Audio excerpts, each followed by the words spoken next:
அனைவருக்கும் வணக்கம். Stock option Tamil channel மூலம் உங்களை சந்திப்பதில் மிக்க மகிழ்ச்சி அடைகிறேன். நான் உங்கள் சந்தோஷ். ஒரு டெய்லி ஒரு ஸ்டாக் செலெக்ஷன் நம்ம எப்படி பண்ணணும் அப்படிங்கிறதான் தொடர்ச்சியாக பார்த்துட்டே வரோம்.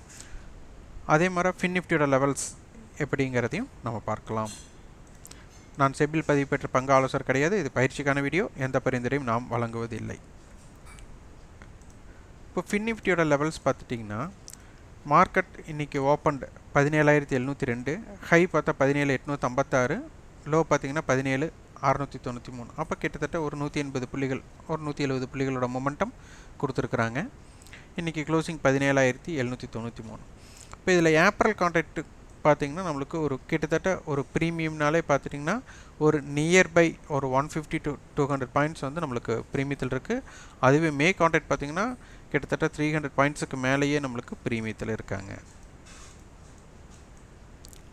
அட்டவணை பார்த்திங்கன்னா நம்மளுக்கு 17,700 புட், 17,800 கால். இது வந்து ஒரு ஸ்ட்ராங்கிள். அப்போ இதனுடைய லெவல்ஸ் பார்த்திங்கன்னா ஒரு 160 புள்ளிகள். அப்போ 17,960, 17,700லேருந்து 160 புள்ளிகளை மைனஸ் பண்ணால் 17,540. அப்போ சந்தை வந்து 17,540 டு 17,960க்குள்ளே இருக்க போகிறாங்க. அடுத்து ஒரு மல்டிபிள் ஹெட்ஜ் ஒரு 18,000 வரை கொடுத்துருக்குறாங்க. அடுத்து 17,700, 17,900 அது மாதிரி கொடுத்துருக்காங்க. 17,800 அப்படிங்கிறது ஒரு ஸ்ட்ராடலாகவும் இருக்கிற வாய்ப்பு. இப்போ மல்டிபிள் ஹெட்ஜ் அப்படிங்கிறதுனால ரேஞ்ச் ஒரு எக்ஸ்பேண்ட் ஆகிறதுக்கு உண்டான வாய்ப்பு இருக்கலாம். அடுத்து நாளைக்கு மார்க்கெட், நாளைக்கு சந்தை விடுமுறை, அடுத்த வர்த்தகம் நம்மளுக்கு எப்படி அமையப்போகிறது, அன்றைக்கி அட்டவணை எப்படி இருக்குது அப்படிங்கிறது ரொம்ப ரொம்ப முக்கியம். இப்போ சந்தையோட லெவல்ஸ் குறுகிய level 17,726 to 17,920, wide range 17,606 to 17,994. Resistance பார்த்திங்கன்னா 17,878, 17,920, 18,037. சப்போர்ட் லெவல் 17,815, 17,726, 17,576 இருக்கும். ஸ்டாக் ஆப்ஷன்ஸ் பார்த்திங்கன்னா நிறைய விதத்தில் நீங்கள் ஒவ்வொரு ஸ்ட்ராட்டஜியாக எடுக்கலாம்.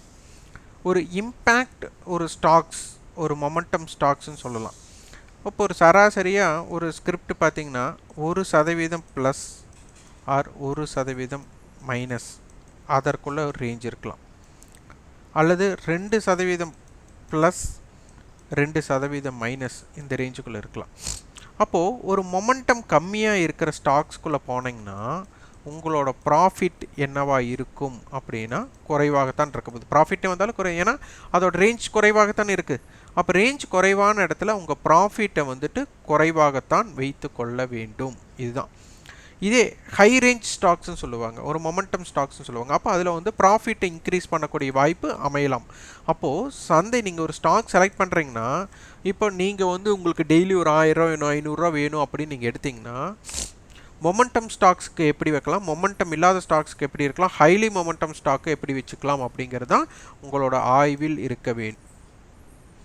உங்களோட எல்லா ஸ்டாக்ஸுக்குமே நான் ஒரு 2,000 ப்ராஃபிட் எடுக்கணும், 3,000 ப்ராஃபிட் எடுக்கணும், 5,000 ப்ராஃபிட் எடுக்கணும், 10,000 ப்ராஃபிட் எடுக்கணும் அப்படின்னு நினச்சிங்கன்னா அது எல்லா நாளும் கிடைக்குமா, இந்த ரேஞ்ச் உங்களுக்கு கிடைக்கிறதா அப்படிங்கிறத பார்க்கணும்.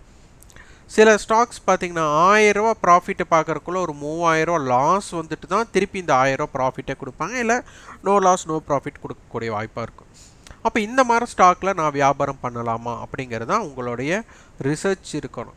இந்த ரிசர்ச் தொடர்ச்சியாக நடக்கும்போது தான் எந்த ஸ்டாக்ஸை நான் கை வைக்கலாம், எந்த ஸ்டாக்ஸை கை வைக்கக்கூடாது அப்படிங்கிறத எடுத்துக்கலாம். முக்கியமாக ஆப்ஷன்ஸ் வர்த்தகம் செய்கிறவங்களுக்கு ஃப்ரெஷ் ப்ரீமியம் ட்ரேட் அப்படின்னு வேணும். இந்த ஃப்ரெஷ் ப்ரீமியம்னா என்ன, அந்த ஸ்டாக்ஸ் ஒரு இம்பேக்ட் ஆகுது அப்படின்னா அது மார்னிங்லேயே ஒரு 10 மணிக்குள்ளே உங்களுக்கு ஆக்சுவல் ப்ரீமியத்தை கொடுக்கக்கூடிய வாய்ப்பு இருக்கும். அதற்கப்புறம் வந்துன்னா டைம் டிகேக்குள்ளே போயிடும். இந்த டைம் டிகே இல்லாமல் அந்த ஃப்ரெஷ் ப்ரீமியத்திலேயே அது நிகழக்கூடிய வாய்ப்பாக இருந்தால் உங்களுக்கு ரிசல்ட் வந்து பெருசாக இருக்கும். ஸோ அவ்வாறு எப்படி ஸ்டாக்ஸை தேர்ந்தெடுக்கும். அப்போது ப்ரீ ஓப்பன் ஸ்டாக்ஸ் மார்க்கெட் டேட்டாவில் ப்ரீ ஓப்பன் எடுத்துட்டிங்கன்னா அதிரடியான ஓப்பன், இப்போ இந்த அதிரடியான ஓப்பன் இதில் இல்லை, அப்படி இருக்கும்போது அதனுடைய தாக்கம் என்னவாக இருக்குது அப்படிங்கிறத நீங்கள் வித்தியாசம் ஏற்படுத்தி பார்க்கணும்.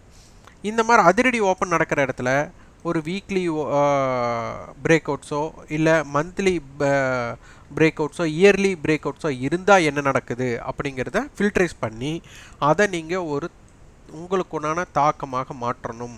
இது நிஃப்டி 50. இதை F&Oல இருக்கிற அனைத்து ஸ்டாக்ஸுக்குமே ப்ரீ ஓப்பன். இன்றைக்கி பார்த்தீங்கன்னா இந்த கடந்த 2-3 நாளாக ஒரு அதிரடி ஓப்பன் அப்படிங்கிறது எதிரும் இல்லை.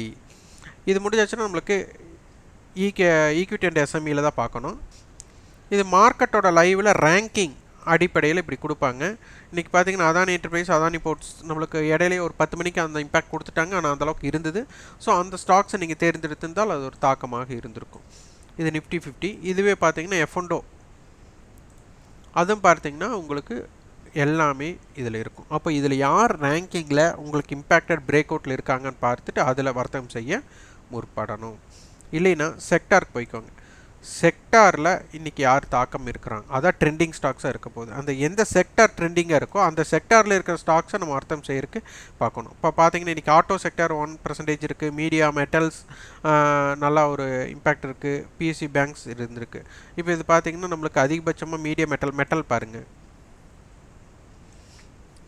மெட்டலில் பார்த்தீங்கன்னா Adani enterprises, well corporation, Vedanta, JSW steel, sail இவங்கெல்லாம் ஒரு 2%க்கு மேலே கொடுத்துருக்காங்க.